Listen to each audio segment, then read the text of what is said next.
ay napakahina niyang presidente. Pag mahina ang isang pangulo, this becomes a dangerous time for any republic.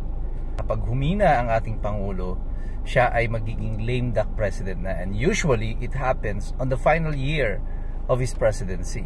And this will expose him sa abuso ng mga taong nakapaligid sa kanya. Inirelease nitong grupo ng House of Representatives sa pamumuno ni Romualdez itong People's Initiative, kung natatandaan nyo ito. Ang People's Initiative ay para baguhin ang konstitusyon at ang layunin nito ay ma-extend ang termino ng Pangulo. I think this was Plan A. Dito naging malinaw na walang planong bumaba si Ferdinand Marcos sa pagkapangulo at tila gagayahin niya na nga yung ginawa ni Ferdinand Marcos Sr. At sa pamamagitan ng House of Representatives, ikinasa ang People's Initiative. Nung una ay may pagtanggi pa ang House of Representatives tungkol dito. Pero sa mga hearing sa Senado, nagkabukingan at lumabas na nga yung totoo na ito nga ay inisyatibo ng House of Representatives gamit pa ang pondo ng bayan para dito sa People's Initiative di umano nito. Dahil sa nagkabistuhan, iniatras. Plan B, impeach Sara. Because kung nandiyan si Sara Duterte, sigurado na merong ibang pangulong uupo sa susunod na eleksyon after the next election in 2028. So the strategy was to remove Sara Duterte. Pero sa pag-aalis na yan kay Sara Duterte, kailangan din to get rid of Digong.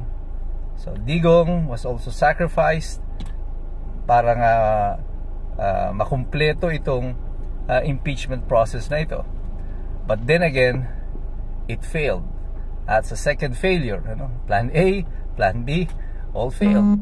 At nagamit pa itong sitwasyon ni Digong.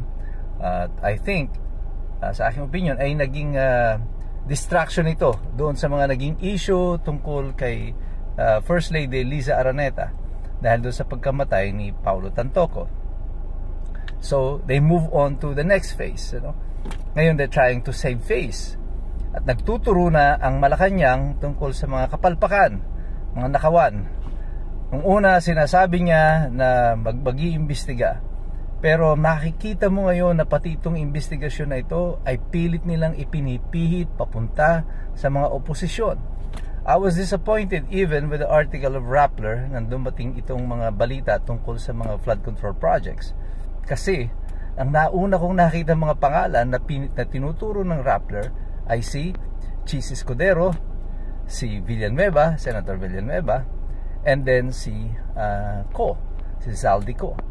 It appears na parang si Zaldico will be the sacrificial lamb, pero majority ng blame ay gusto nilang ituro doon sa mga tingin nila will become the opposition to President Marcos. At recently nga nakita ninyo itong nangyari. Pagkatapos ng inspection sa Bulacan, lumipat sa Benguet. At ang project po kasi nito sa Benguet, I think was completed in 2022. Ito po ang budget na ginamit dito ay budget pa po noong 2022. Sa panahon pa po ni Rodrigo Duterte, pero kalahati noong 2022 ay panahon na po ni Ferdinand Marcos. Nag-switch sila ng pagtuturo, ng blame. Para may makita na ang project noong 2022 ay meron din ganitong nangyari. However, this is not a flood control project. This is a regular road protection project, at this was done at the initiative of ACT CIS. Yun pong party list noon nila Tulfo, ng mga Tulfo brothers. Sila po ang nag-inisyatibo nito.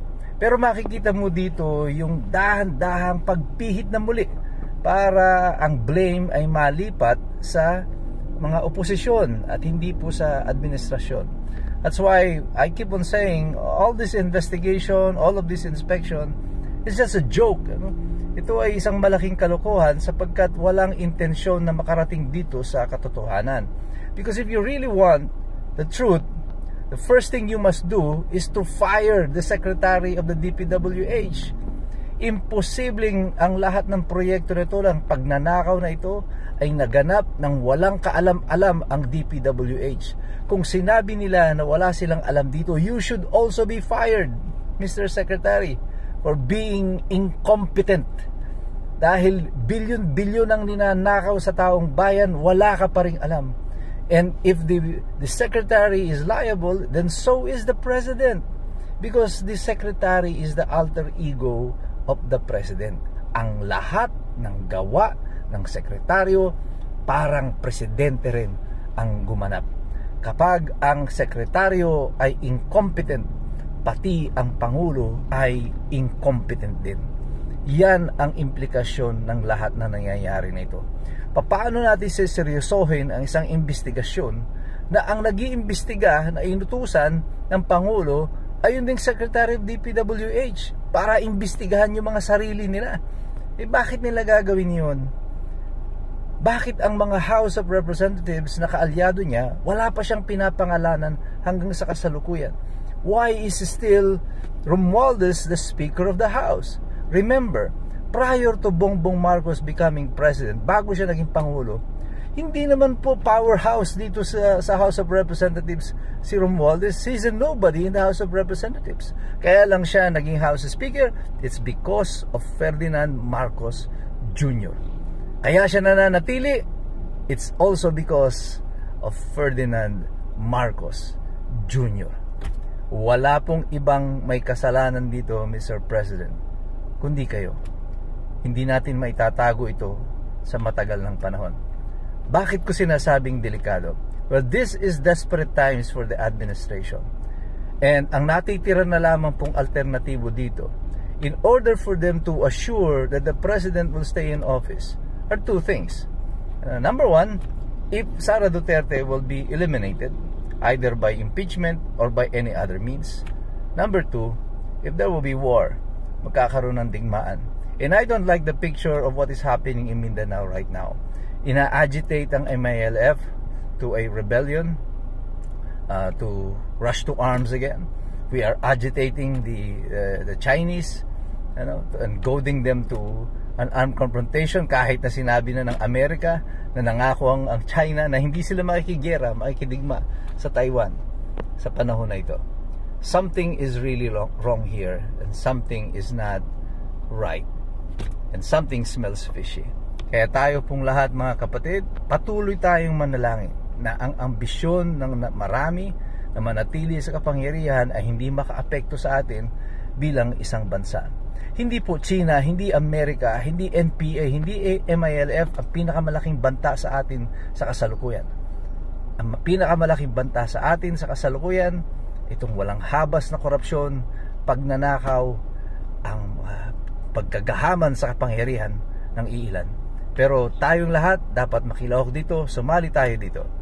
Tayo ay mag-aral, mag-participate, sapagkat mahirap makialam ang taong walang alam. God bless you, God bless us all. Mabuhay ang Republika ng Pilipinas.